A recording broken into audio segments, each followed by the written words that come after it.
तुभ्यं नमस्त्रिभुवनातिहराय नाथ। तुभ्यं नमः शीततलामनभूषणाय। तुभ्यं नमस्त्रिजगतापरमेश्वराय। तुभ्यं नमो जिन्भवो दधि शोषणाय। अब दोनों हाथों को नाभि पर रखिए। उद्भूत श्वास को रोकिए, पेट को फैलाइए। उद्भूत भीषण जलोदर भार भुक नाहा।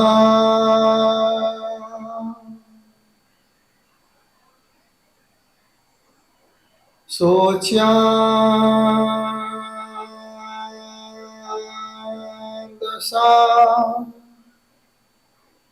मुपगताच्युत जीविता सहा। एक और गहरी सांस लीजिए, हाथों को आगे फैलाइए और ऐसा विचार कीजिए कि मैंने भगवान के पैर पकड़ लिए हैं। त्वत्पाद पंकज, आगे बढ़ते जाइए और अपने दोनों हाथों को जमीन पर लगाइए। ध्यान करिए कि मैंने भगवान के दोनों पैरों को पकड़ लिया है। मुट्ठी को बंद करिए। त्वत्पाद पंकज, मुट्ठी बंद करिए और आगे लेके आइए। अब आगे की लाइन को रजोमृत दिग्देहा, ऐसे मिट्टी को अपने पूरे तन पे लगाइए। दिग्देहा, इसके बाद हाथों को फैला करके प्रभु से प्रार्थना। मर्त्या भवन्ति मकरध्वज, ऐसे करिए। तुल्य रूपः, अब ऐसे अपने कंठ पे हाथ लगाइए इस तरीके से। स्तोत्र स्रजम तव जिनेन्द्र गुणै निबद्धा।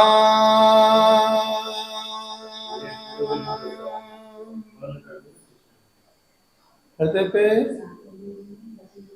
भक्त्या मया विविध वर्ण चित्र पुष्पा, ऐसे करिए। धते जनो यह कंठ गता वजस्रम।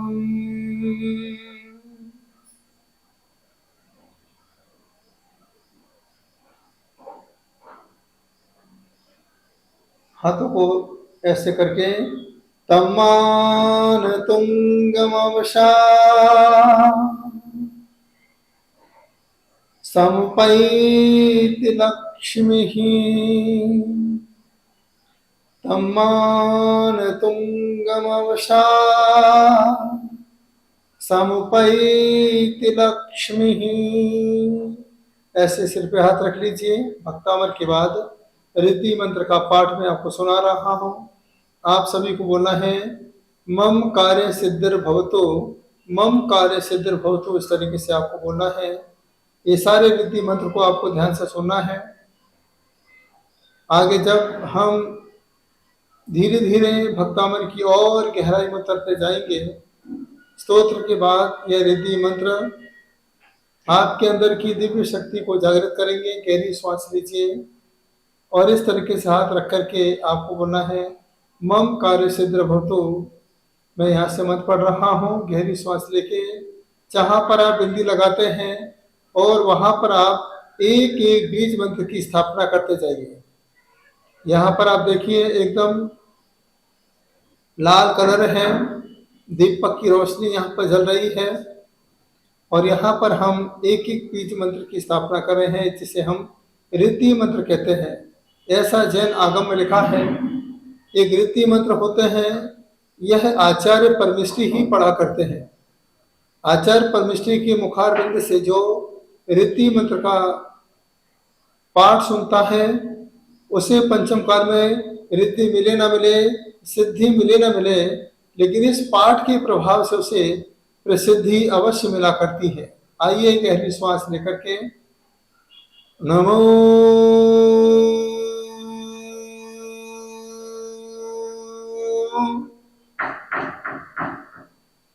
अरिहंता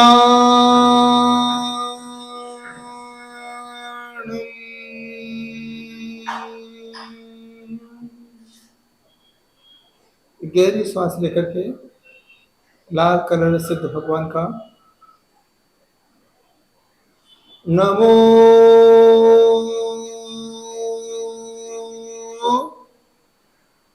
सिद्धाणम।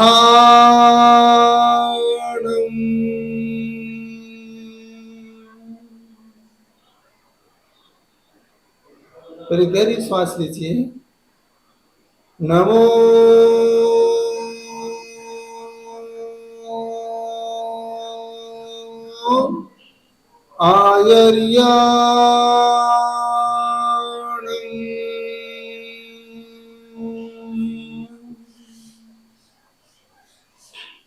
नमो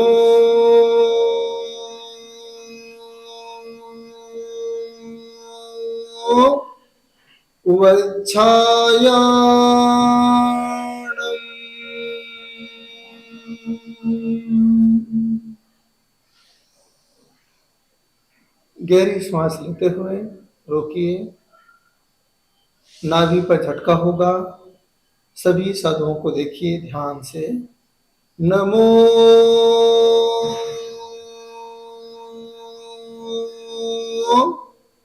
लोए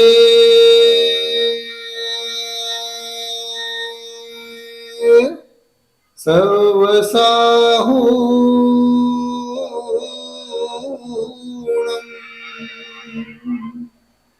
ईसो पंचिणमो यारो सर्व पावपनासनो मंगलाणं च सौवेसिं पढ़मं हवै मंगलम। सभी को बोलना है, ममकार सिद्धिर्भवतु। ओम ह्रीं वरं नमो जिनाणं, नमो ओहि जिनाणं, नमो परमोहि जिनाणं, नमो सवोहि जिनाणं, नमो अनंतो हि जिनाणं, नमो कोटि बुद्धीणं, नमो बीज बुद्धीणं, नमो पादानुसारिणं, नमो सम्मिन्न सोदारणं, नमो संयम बुद्धाणं, नमो पत्य बुद्धाणं, नमो वै बुद्धाणं, नमो उजमदीनं, नमो व्युल्मदीनं, नमो दशपुर्वीणं, नमो चौदशपुर्वीणं, नमो अटंग महानिमित्त कुशलाणं, नमो व्युत्पत्ताणं, नमो विच्चाहराणं, नमो चारणाणं, नमो पर्णसमनाणं, नमो आकाशगामिनं, नमो आसीविषाणं, नमो दिट्टिविषाणं, नमो कतवाणं, नमो दित्ततवाणं, नमो तत्ततवाणं, नमो महातवाणं, नमो घोरतवाणं, नमो घोरगुणाणं, नमो घोर परिक्रमाणां, नमो घोर गणबम्बचारिणं, नमो आमोषैभक्ताणं, नमो खेलो सही पत्ताणम, नमो जल्लो सही पत्ताणम, नमो पप्पो सही पत्ताणम, नमो सव्वो सही पत्ताणम, नमो मनबलीनम, नमो वचबलीनम, नमो काय बलीनम, नमो खीर सबीनम, नमो सप्त सबीनम, नमो महुर सबीनम, नमो अमीय सबीनम, नमो खीर महान साणनम, नमो वड्डमाणानम, नमो सिद्धाय दानम, नमो लोहे सौसाहूणम।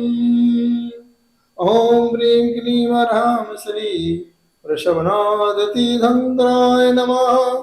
सर्वभक्तगणस्य रिद्धिं सिद्धिं समृद्धिं कुरु कुरु। नमः। हाथ पकड़िए, सिर पर रखिए। नमः। गिलाइए, गहरी श्वास लीजिए, चेहरे पे स्माइल के साथ रिद्धि मंत्र को महसूस करिए।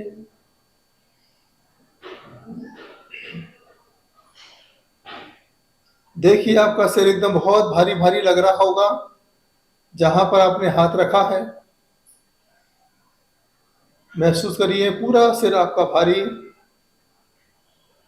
ये रिद्धि मंत्र के विशेष मंत्र आपके अंदर समाहित हुए हैं। एकदम गहरी श्वास लीजिए, चेहरे की मुस्कुराहट, रिद्धि मंत्र को आत्मसात कीजिए।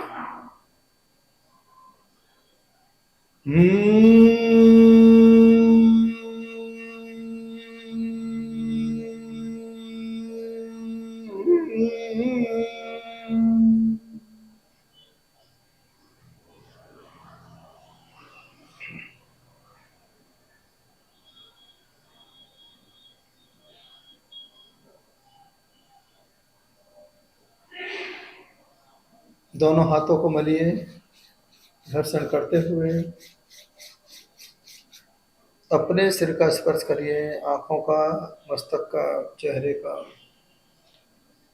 गले का, हृदय का, दोनों हाथों का, नाभि का स्पर्श करते हुए दोनों घुटने और अपने पैरों के अंगूठे को पकड़ लीजिए, कमर को सीधा कीजिए, गहरी श्वास लेते हुए जितना झुक सकते हैं आप उतना झुक सकते हैं, झुकिए।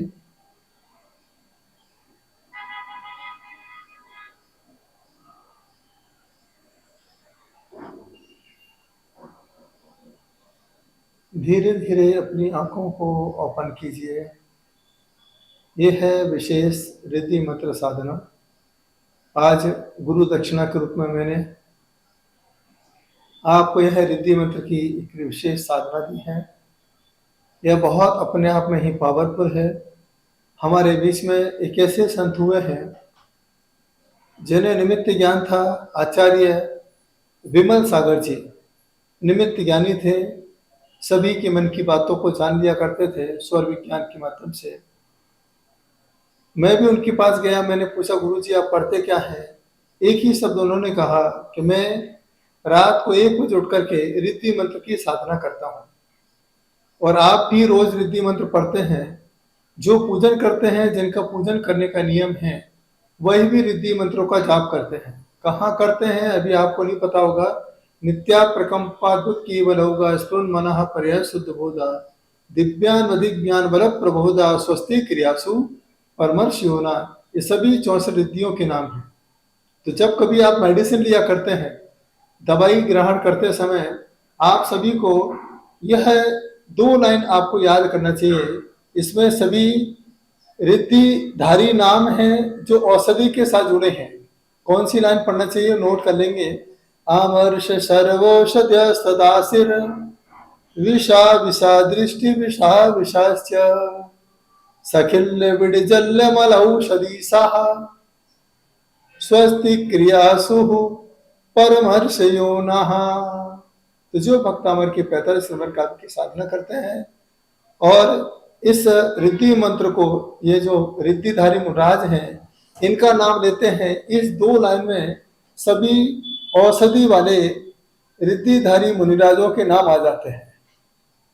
क्योंकि भक्तामर के अंदर एक बहुत अच्छी बात लिखी है। नाट्यद्भुतम भुवन भूषण भूतनाथ 10 नंबर काव्य के माध्यम से आपने देखा होगा। इसमें कोई आश्चर्य की बात नहीं है। जिसके साथ संपर्क में रहते हो एक न एक दिन उसका असर तुम्हारे ऊपर आ ही जाता है।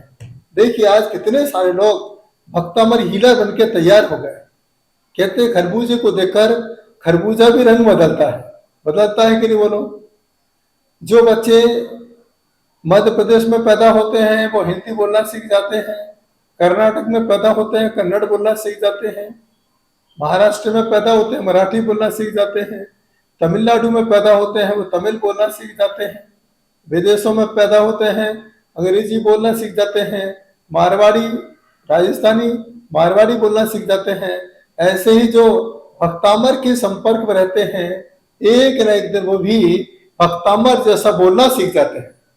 हर समय उनके दिल में, उनके जहान में, उनके मन में भक्तामर ही भक्तामर रहता है। ऐसा लगता है जैसे उनको सब कुछ मिल गया है। ये पावर है भक्तामर का। हर समय हर पल आप रहे तो हमेशा भक्तामर के साथ रहे। आज मैं दोपहर में स्वाध्याय कर रहा था, ऐसी ऐसी मैंने घटनाएं पढ़ी, ऐसे ऐसे कथानक पढ़े, दृष्टांत मैंने ऐसे ऐसे पढ़े। दृष्टांत के माध्यम से ऐसा लगा कि देखिए कि हमारा जैन धर्म कितना ब्रॉड है, कितना विशाल है, कितना प्रभावशाली हमारा जैन धर्म है। थोड़े समय के लिए यमपंड चांडाल ने नियम लिया कि मैं चतुर्दशी को जीव हिंसा नहीं करूंगा। देखिए कितना बड़ा प्रभाव मैं आपको बता रहा हूं। जो मैंने स्वाध्याय में पढ़ा, यमपान चांडाल ने इतना ही नियम लिया था, मैं चतुर्दशी को कोई भी हिंसा नहीं करूंगा। और चतुर्दशी के दिन ही फांसी चढ़ाना थी। उसने कहा आज तो मेरा नियम है कुछ भी हो जाए लेकिन आज मैं किसी की हिंसा नहीं करूंगा। और आप देखिए वहां के राजा ने अपने बच्चे को भी और यमपान चांडाल को बोरी में भर करके जहां पर मगरमच्छ इस तालाब में रहते थे उसमें फेंक दिया। तो उसके बेटे ने चतुर्दशी के दिन उस अष्टानी पर्व में हिंसा की थी, मेढे के बछड़े का मांस ग्रहण किया था। उसका पाप कर्म ऐसा उदय में आया, जिसने जैसा खाया है मगरमच्छ ने वैसा ही खाया है। आज देखिए लाखों जीवों की हिंसा हुई है। आज लाखों जीव आप रोक नहीं सकते हैं, लेकिन हम लोग नमोकार तो पढ़ सकते हैं। इसलिए मैंने आप लोगों से भक्तामर का पाठ कराया। पारस कुमार ने नमोकार मंत्र का इतना बड़ा प्रभाव बताया। वो नाग नागिन को बचा सकते थे कि नहीं? वो तीर्थंकर हैं। वो नमोकार मंत्र के प्रभाव से नाग नागिन को बचा सकते थे, लेकिन पारस कुमार को लगा आज मैं नमोकार से इसको बचा तो दूंगा, फिर कोई कमर जैसा आएगा, फिर इसको हिंसा करेगा, इसको पीड़ित करेगा, इसको मारेगा। उसी समय पारस कुमार ने उस घायल सर्प को, नाग नागिन को नमोकार क्या सुनाया। उस नमोकार मंत्र के प्रभाव से मरण भी हो गया। और आज नमोकार से मरण हो जाए तो महाराज जी ने उसको मार दिया। लेकिन वहां पर देखिए उस नमोकार का ऐसा प्रभाव पड़ा, उस जीव की गति सुधर गई। गति सुधरने के बाद वह जीव धर्मेंद्र और पद्मावती बने। अब आप विचार कीजिए कितना समय लगा। क्षणादासी स्वर्गी गुण गण समृद्धा सुगनिधि, एक मेढक ने क्षण भर में ही ऐसे भाव बनाए वह मेढक मरण को प्राप्त होता है और साक्षात भगवान महावीर स्वामी के समोषण में पहुंच जाता है। कितना समय लगा? क्षण भर। यही तो भक्तामर के 7वें नंबर काव्य में लिखा है, आक्रांत लोक मलिनील विशेष मासु। एक अंधेरा छाया हो चारों तरफ और सूर्य की पहली किरण निकलती है तो अंधकार खत्म होने में कितना समय लगता है। आपके कमरे में अंधेरा हो, जैसे आप स्विच ऑन करते हो तो कमरे के अंधेरा खत्म होने में आपको कितना समय लगता है। उसी प्रकार से हमने अगर जीवन में जो भी जाने अनजाने में पाप किए हों, उस पाप को खत्म करने में यदि भक्तामर तुम्हारे साथ हो, नमोकार तुम्हारे साथ हो, तो खत्म होने में कितना समय लगेगा। लेकिन आस्था होना चाहिए, आपका गहरा श्रद्धान होना चाहिए। उस एम्पन चांडाल ने इतना ही तो नियम दिया कि मैं चतुर्दशी को जीव हिंसा नहीं करूंगा, तो उसके बेटे को तो मगरमच्छ ने खा लिया क्योंकि उसने हिंसा की थी। और जिसने अहिंसा का पालन किया था तो उसे देवों ने अपने हाथों में उठा लिया। तो सोचिए हमारा जैन धर्म कितना भला है। एक ही बात कहते, अंत भला तो सब भला। आज बहुत सारी दादी माएँ बैठी हैं, माता जी बैठी हैं, कोई महिलाएं ऐसी हैं 50 साल के बाद हीलर बन रही हैं। कोई बात नहीं, अंत भला तो सब भला, जब जागो तभी सवेरा। तो मेरा आपसे यही कहना है, ये मत सोचो कि अब तो 50 साल की हो गई, 60 साल की हो गई, 70 साल की हो गई, अब इस समय भक्तावर याद नहीं होगा। कोई बात नहीं, भक्तावर तुमको याद रहे ना रहे, लेकिन मैं चाहता हूं भक्तावर तुमको हमेशा याद करे। ऐसे काम आपको हमेशा करना चाहिए। जीवन में कभी मत सोचिए कि भक्तावर से कुछ नहीं होता है। एक गहरी आस्था बना के रखोगे तो इस पंचम काल में भक्तावर से भी आज भी चमत्कार होते हैं। मैं भी इतनी देर तक आपके बीच में बैठता हूँ, बोलता हूँ, मैं कोई तैयारी करके नहीं आता हूँ कि मुझे कुछ तैयारी करके आपको बोल के बताना है। आंख बंद करके मैं उस मानतुंग आचार्य को याद करता हूँ, भक्तावर की दिव्य शक्ति का आवाहन करता हूँ और एक ही बात कहता हूँ, हे दिव्य शक्तियों, आज मेरे बीच में बहुत सारे हीलर भक्तावर के साथ ना जाने कितने परिवार को जोड़ रहे हैं, ना जाने कितने परिवार के बीच में बैठ करके दुआएं दे रहे हैं, दुआओं का काम कर रहे हैं। एक डॉक्टर पढ़ाई करके दवाएं दिया करता है, लेकिन एक हीलर भक्तावर के साथ जुड़ करके लोगों को दुआएं दे रहा है। हे परम पिता परमात्मा, ऐसी मुझे शक्ति दें, ऐसी मुझे बुद्धि दें, ऐसा मुझे ज्ञान दें, जिससे मैं इस ज्ञान के माध्यम से सभी हीलरों के अंदर सम्यक ज्ञान की भूमिका बना सकूं। यह भावना लेकर के मैं आपके बीच में आता हूं और बोलना चालू कर देता हूं। ये पंचम काल की दिव्य शक्ति का प्रभाव है। मेरी स्थिति तो ऐसी थी, अगर मेरे माँ से पूछा जाए एक ही बात कहेगी, क्योंकि मैं 8वीं क्लास में बिल्कुल नहीं पढ़ता था। 8वीं क्लास में मेरी सप्लीमेंट्री आई थी। मेरी माँ को बहुत टेंशन था, ये पढ़ेगा कि नहीं पढ़ेगा, लेकिन मेरे ऊपर भी गुरु का आशीर्वाद रहा, विमल सागर जी का, कल्याण सागर जी महाराज जी का आशीर्वाद रहा, MP के सोनागिर के सुमति सागर जी महाराज का आशीर्वाद रहा। उस आशीर्वाद के प्रभाव से बस वहां मैं भक्तावर का पाठ करता था। 24-24 घंटे के भक्तावर पाठ होते थे। हॉस्टल में पढ़ता था और धर्मेंद्र और जयपाल, जो इस समय चिन्मय सागर पावन सागर जी थे, पावन सागर जी हैं, चिन्मय सागर पावन सागर जी बने, उन्होंने एक ही शब्द कहा, मैं ब्रह्मचारी हूं, अगर मेरा हाथ का लड्डू चाहिए तो एक भक्तावर का काव्य याद करना पड़ेगा। एक लड्डू के चक्कर में मैंने भक्तावर का पहला काव्य याद किया। छोटे छोटे लड्डू बनते थे। मैंने कहा ये लड्डू ज्यादा चाहिए तो क्या करना पड़ेगा? उन्होंने कहा जितने काव्य याद करोगे उतने लड्डू मिलेंगे। अब छोटे छोटे लड्डू के चक्कर में हमने एक ही दिन में 7 काव्य याद किए। भोजन बनता था, बहुत अच्छा भोजन बनाते थे। सामूहिक भोजन का स्वाद अलग होता था, ब्रह्मचारी हाथ का भोजन। तो मैंने कहा ये भोजन जो आप बनाते हो, ये भोजन हमें कैसे मिलेगा? उन्होंने कहा जिस दिन तुम भक्तावर का पूरा काव्य याद कर लोगे, उस दिन मैं अपने हाथों से बना हुआ भोजन तुम्हें प्रदान करूंगा। और आप विश्वास नहीं मानेंगे, मैंने 15 से 16 साल की उम्र में 15 दिन के अंदर ही भक्तावर के 48 काव्य याद कर लिए। और मुझे भोजन की थाली, मुझे क्या मालूम था कि जिस ब्रह्मचारी का मैं थाली का भोजन ग्रहण करूंगा, संत बन के मुझे घर घर की थाली का आहार ग्रहण करना पड़ेगा। देखिए, मुझे क्या मालूम था कि आज वो पहले का भक्तावर, बचपन का भक्तावर आज मुझे इस भक्तों के लिए कल्याणकारी साबित होने वाला है।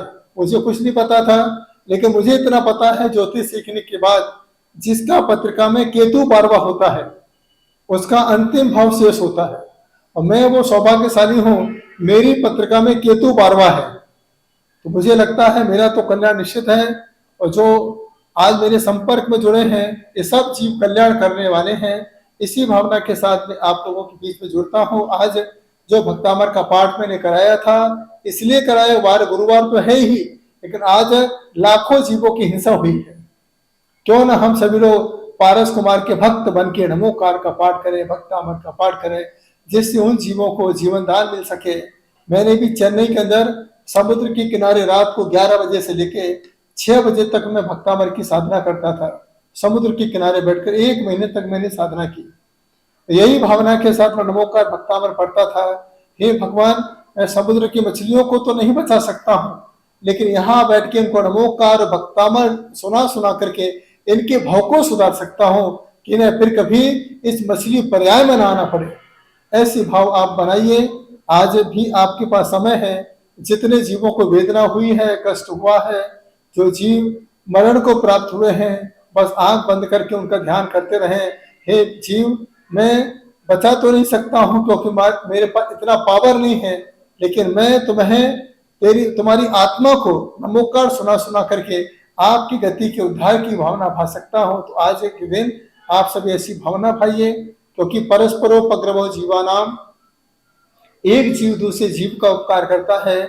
देखिए, आज मैंने पहले किसी का उपकार किया होगा, आज पूरा जैन समाज मेरा कितना ध्यान रखता है। कोई पेन लाके देता है, कोई डायरी लाके देता है, कोई पीछी लाके देता है, कोई चौकी में सारा सामान लाके देता है, बढ़िया सुंदर से आहार बनाता है। तो मैंने पहले अच्छा किया होगा, इसलिए आज समाज मेरे साथ अच्छा कर रही है, टिट फॉर टेट। तो आज जो भक्तामर की हीलिंग दे रहे हैं, ये मैं सोचना कि आज देखो फ्री में इसने हीलिंग ले ली, कोई पैसा नहीं दिया, कोई बात नहीं।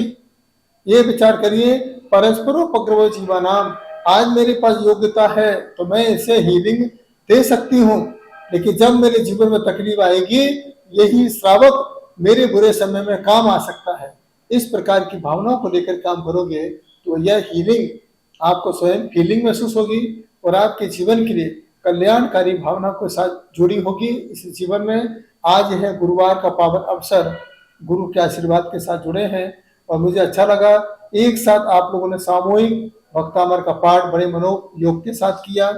और यही मैं आपसे कहना चाहता हूँ, यह क्लास ऐसे ही आगे आपके बीच में जैसा जैसा समय मिलता जाएगा वैसे वैसे तो चलती रहेगी। अभी कल त्रयोदशी है, मैं तो चतुर्दशी समझ रहा था, लेकिन चतुर्दशी शनिवार को है, शनिवार को ही है ना, ऐसे ऐसे कर दो। हाँ, शनिवार की चतुर्दशी है, तो शनिवार की चतुर्दशी पर एक विशेष रूप से हम लोग आपको संध्या काल की बेला में आपको थोड़ा सा छोटा सा प्रतिक्रमण कराएंगे। जैसे मैंने सामायिक कराई थी ना, ऐसे ही छोटा सा प्रतिक्रमण होगा। 10 मिनट का प्रतिक्रमण आपको हमेशा करना चाहिए, वो विधि में आपको बताऊंगा। तो मैं चतुर्दशी को मंदिर में ही रहता हूँ, सभी को मालूम है, यहाँ रहने वाले श्रावकों को मालूम है।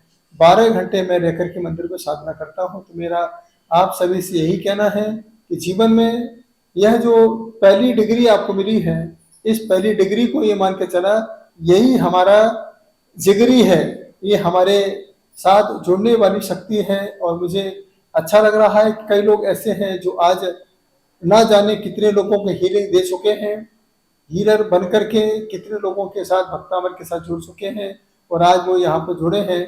आज अपने बीच में निकुंज भाई हैं जो अहमदाबाद से हैं, जो श्वेतांबर परंपरा से हैं। उन्होंने कहा, गुरुजी हम तो आपको बहुत फॉलो करते हैं, आपकी सारी बातों पर अमल करते हैं और मुझे बहुत अच्छा लग रहा है, मैं भी आगे भक्तामर के अखंड पाठ करा रहा हूँ। देखिए, मैं तो यही चाहता हूँ जो गुरु बने हैं, आज जो हीलर बने हैं, क्योंकि मेरे यहाँ ना कोई पंथ है, ना कोई परंपरा है, ना कोई दिगंबर है, ना कोई श्वेतांबर है। मैं अगर जैन धर्म को जैन बना सकता हूँ तो मंदिरों से कभी जैन धर्म एक नहीं हो सकता, साधु से कभी जैन धर्म एक नहीं हो सकता है। लेकिन मुझे इतना विश्वास है कि मैं नमोकार और भक्तामर सुना सुना करके सारे जैन धर्म को एक कर सकता हूँ। ये भावना लेकर के आज मैं आपके बीच में आता हूँ, जुड़ता हूँ। तो आप सभी ने जो पहली डिग्री की तैयारी की है, यहाँ कोई परीक्षा नहीं है, क्योंकि मेरे निगाहों में जो मेरे पास है वही परीक्षा में पास है। तो सबको मैंने पास किया है, बिल्कुल डोंट वेरी बी हैप्पी।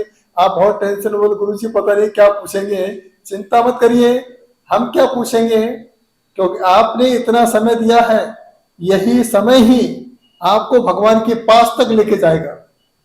भले ही आज आप जूम पर जुड़े हैं, यूट्यूब पे चैनल के माध्यम से जुड़े हैं, लेकिन आप जुड़े हैं, लेकिन मैं भगवान से यही प्रार्थना करता हूँ, आज भले ही जूम के माध्यम से जुड़े होंगे या चैनल के माध्यम से जुड़े होंगे, कोई बात नहीं है, क्योंकि हमारे लिए भगवान काफी दूर है, फिर भी हम उनको प्रतिमा में देखा करते हैं। भले ही प्रणाम सागर भक्तामर कलश तीर्थ में है, लेकिन मैं भी यहाँ पर आपको अपनी आत्मा से देख करके आशीर्वाद प्रदान करता हूँ। सर्वे भवन्तु सुखना, सर्वे संतु निरामया। ऐसी भावना के साथ मैं सभी भक्तों के लिए यही बार बार आशीर्वाद प्रदान करता हूँ कि जीवन में जो हीलर हैं उन पर पूरा विश्वास करें।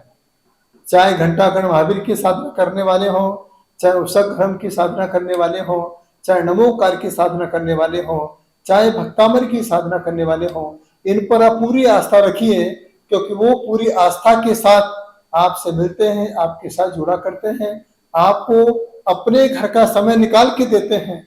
इसलिए आप उन पर पूरी आस्था रखिए और पूरे आस्था के साथ ये सोचिए कि श्रावक मुझे नहीं सुना रहा है, मेरा पुण्य मुझे भक्तामर और नमोकार सुनवा रहा है। ऐसी भावना के साथ जुड़ोगे तो आपको हीलिंग का अपने आप प्रभाव पड़ना प्रारंभ होगा। यही मेरी भावना है।